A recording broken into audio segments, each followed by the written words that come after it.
Good night to all of you. Today I will explain about tactile communication. As you can see, I made this mind map for more easily understood for you.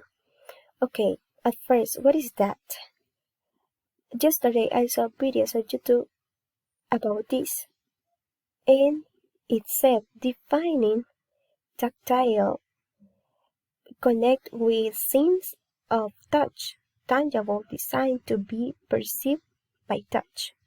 Stephen Taylor, professor of psychology, writes that other means of communication take place at a distance, but touch is the language of physical intimacy, and because it is touch of the most powerful of all communication channels, and most carefully guarded and regulate. On the other hand, it is a form of nonverbal communication, also tend to convey aspects of emotional.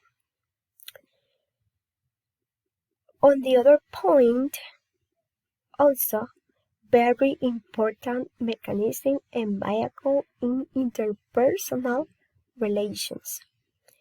Not the same as we humans, the animals, but the animals also make use of tactile communication, as you can see in the examples: grooming, handling, rubbing on her body, and more.